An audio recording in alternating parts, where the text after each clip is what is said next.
एक खबर आपको दिखाना चाहता हूं। शर्म आती है इस तरह से, शर्म आती है कि इस तरह का युवती की मां और उसके भाई को ही हाथरस की गुड़िया में के मामले में हत्यारा बताने की कोशिश की जा रही है। हाथरस की गुड़िया में के मामले में हत्यारा बताने की कोशिश की जा रही है। यानी जिसका परिवार न्याय के लिए तड़प रहा है, जिसके पक्ष में पूरा देश खड़ा हुआ है, उसके बारे में कहा जा रहा है कि उस गुड़िया की मां ने और भाई ने ही हत्या की।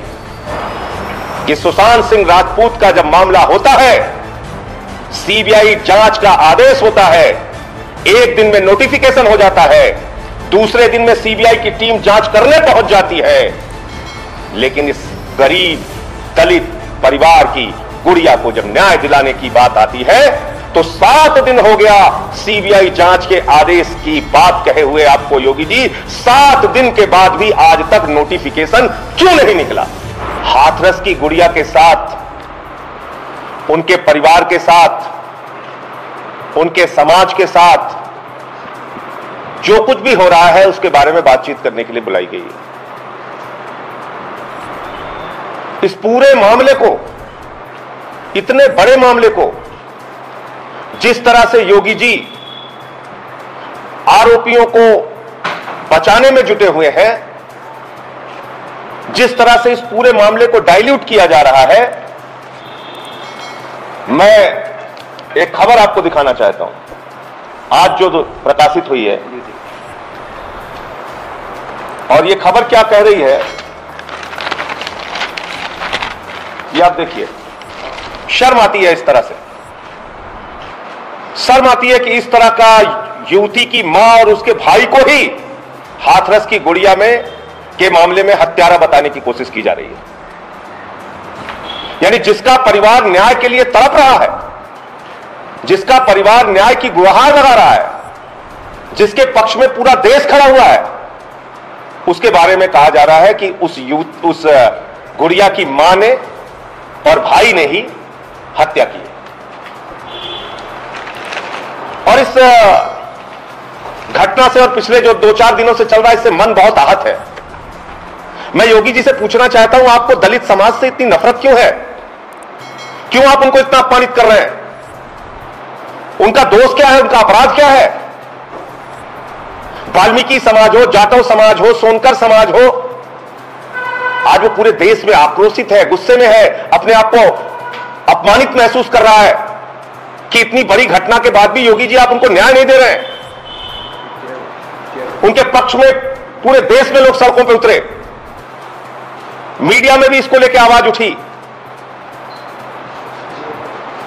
और आप उल्टा उसी परिवार को फंसाने पर लग गए।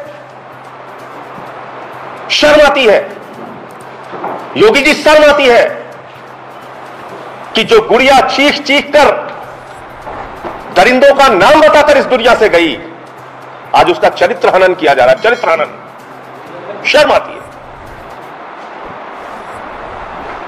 मैं 2 बातें सिर्फ कहना चाहता हूं, 2 बातों से आपको पूरी बात समझ में आ जाएगी। नंबर 1, कोई भी हत्या के मामले की जांच, बलात्कार के मामले की जांच मजाक से नहीं चलती है, मनगढ़ंत कहानियों से नहीं चलती है, योगी जी आपके तोड़ने मरोड़ने से नहीं चलती है। जांच चलती है तथ्यों के आधार पे, एविडेंस के आधार पे। और जो सबसे बड़ा प्रमाण है, नंबर 1, हाथरस की गुड़िया का डाइंग डिक्लेरेशन, यानी मरने से पूर्व दिया गया उसका बयान, जिसमें उसने बताया कि उसके साथ बलात्कार हुआ है। क्या कारण है आपके पास उस बयान को न मानने का, जिस बयान को सुप्रीम कोर्ट भी मानता है? क्या कारण है आप बताइए? यह कारण है कि वो दलित समाज से आने वाली एक गरीब बेटी थी? यह कारण है कि आप आरोपियों को बचाना चाहते हैं? एक गरीब बेटी की और उसकी पुकार और उसके द्वारा दिए गए बयान को आप सुनना नहीं चाहते? योगी जी बताइए क्या कारण है? उसका डाइंग डिक्लेरेशन है, जिसको सुप्रीम कोर्ट भी मानता है, माननीय सर्वोच्च न्यायालय भी कहता है मरने से पूर्व दिया गया बयान सबसे बड़ा एविडेंस माना जाएगा। नंबर 1। और नंबर 2, मैं आप लोगों को अभी ये रिपोर्ट देता हूं, मेडिको लीगल रिपोर्ट दीजिए आप। यह है Aligarh medical college, Jawaharlal Nehru medical college Aligarh के डॉक्टर की 22 सितंबर की रिपोर्ट। इसको कोई अखबार क्यों नहीं छाप रहा है? इसको कोई मीडिया क्यों नहीं दिखा रहा है? इसको कोई टीवी चैनल क्यों नहीं दिखा रहा है जिसमें 22 सितंबर को रेप की पुष्टि हुई है? यह है वो मेडिको लीगल रिपोर्ट, यह है वो मेडिकल रिपोर्ट जिसमें रेप की पुष्टि हुई है। इसको नहीं दिखाया जा रहा है। अब आप मुझे बताइए, एक तरफ उस हाथरस की गुड़िया का बयान है, दूसरी तरफ ये 22 सितंबर का, जब वो अस्पताल में थी, जवाहरलाल नेहरू मेडिकल कॉलेज में थी, अलीगढ़ में थी, उस समय की उसकी मेडिको लीगल रिपोर्ट है, चिकित्सीय जांच की रिपोर्ट है, जिसमें कहा गया है कि उसके साथ रेप हुआ है, रेप की पुष्टि हुई है। ये दोनों बातें आप नहीं मान रहे हैं? इन दोनों बातों को आप स्वीकार नहीं कर रहे हैं और दुनिया भर की आप बातें कर रहे हैं कि साहब अंतर्राष्ट्रीय साजिश थी और दंगा भड़काना चाहते हैं, नफरत फैलाने, क्या क्या बातें आप कर रहे हैं? कहां इस पूरी जांच को लेकर जा रहे हैं योगी जी अपनी राजनीति के चक्कर में? उस परिवार का अपराध यह है कि वो एक गरीब दलित परिवार है, इसलिए आज उसको सब मिलकर अपमानित करने पर लगे हुए हैं। मैं पूछना चाहता हूं, जब ये दो बड़े प्रमाण आपके पास हैं, तो क्या कारण है कि अभी भी उस गुड़िया का चरित्र हनन किया जा रहा है? रात में 2 बजे जबरन उसकी लाश जला दी जाती है। मैं संस्कार नहीं कहूंगा क्योंकि संस्कार तो हुआ नहीं, मां बिलखती रही, एक बार चेहरा तो दिखा दो।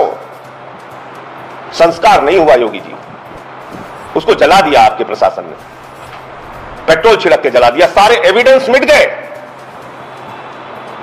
सारे प्रमाण सबूत मिटा दिए, फिर कह रहे हैं रेप नहीं हुआ।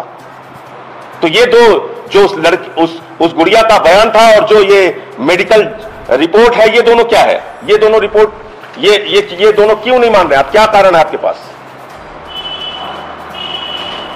और आपकी नीयत में खोट बहुत साफ तौर पे समझ में इसलिए आता है कि सुशांत सिंह राजपूत का जब मामला होता है, सीबीआई जांच का आदेश होता है, एक दिन में नोटिफिकेशन हो जाता है, दूसरे दिन में सीबीआई की टीम जांच करने पहुंच जाती है, लेकिन इस गरीब दलित परिवार की गुड़िया को जब न्याय दिलाने की बात आती है तो 7 दिन हो गया सीबीआई जांच के आदेश की बात कहे हुए आपको योगी जी, 7 दिन के बाद भी आज तक नोटिफिकेशन क्यों नहीं निकला? इसका मतलब आपके अपनी एसआईटी के माध्यम से आप उन आरोपियों को बचाना चाहते हैं और इस पूरे मामले पर पर्दा डालना चाहते हैं, इस पूरे मामले को खत्म करना चाहते हैं। और ये वही है, ये वही अखबार है जिसने आज ये रिपोर्टिंग की है, याद कर लीजिएगा, ये वही अखबार है जिसने जम्मू के कठुआ में भी यही बताया था कि रेप तो हुआ ही नहीं। कठुआ का ये रिपोर्टिंग याद कर लीजिए, ये वही लोग हैं जिसमें कठुआ के बलात्कारियों को सजा भी हुई, लेकिन यही अखबार था जो कह रहा था कि उसमें तो रेप हुआ ही नहीं। तो इसलिए मैं आप लोगों के माध्यम से एक ही बात कहना चाहूंगा, जांच के 2 बड़े एविडेंस जानबूझकर उसको नजरअंदाज करके उस गुड़िया का चरित्र हनन किया जा रहा है। उस परिवार को न्याय नहीं मिलेगा, इनसे निष्पक्ष न्याय की उम्मीद करना बेकार है। और अभी तक सीबीआई जांच का आदेश, उसका नोटिफिकेशन ना करना, यह साबित करता है कि सरकार इस मामले पर पर्दा डालना चाहती है, नहीं चाहती कि सीबीआई जांच होके बहुत सारा तथ्य और सच सामने आ सके। और हम लोग इसलिए बार बार कह रहे हैं कि सुप्रीम कोर्ट के जज की मॉनिटरिंग में सीबीआई जांच होनी चाहिए और इस राज्य से बाहर इसकी सुनवाई होनी चाहिए, तभी इसमें न्याय मिल पाएगा। मुझे इतनी बात कहनी थी। आप लोगों का कोई प्रश्न हो तो पूछ सकते हैं। आप दोबारा भी हाथरस जाएंगे? देखिए, ऐसा है कि वहां जिस तरह से प्रशासन मिलके और रोज एक नया बवाल कराने पे लगा हुआ है, जाने में हमें कोई दिक्कत नहीं है, लेकिन कोई भी घटना होगी तो तुरंत इल्जाम विपक्ष के ऊपर लग जाएगा कि यहां जो कुछ भी हो रहा है, जो कुछ भी हल्ला हंगामा बवाल कराएंगे ये लोग जानबूझ के, उसका ब्लेम। इसलिए हम चाहते हैं इसमें जल्द से जल्द इसकी एक निष्पक्ष जांच की कार्रवाई शुरू हो। और उसमें 2 ही तरीका है, इस राज्य में सुनवाई करना न्याय नहीं मिलेगा, इसलिए इस राज्य के बाहर सुनवाई होनी चाहिए, और दूसरा कि सुप्रीम कोर्ट के जज की मॉनिटरिंग में सीबीआई इंक्वायरी होनी चाहिए। 7 दिन हो गया, अभी तक सीबीआई की इंक्वायरी का नोटिफिकेशन क्यों नहीं हुआ? सबसे बड़ा सवाल। सब्सक्राइब कीजिए न्यूज रिएक्शन चैनल को और प्रेस कीजिए नोटिफिकेशन बेल को ताकि आप पास के लेटेस्ट न्यूज अपडेट्स सबसे पहले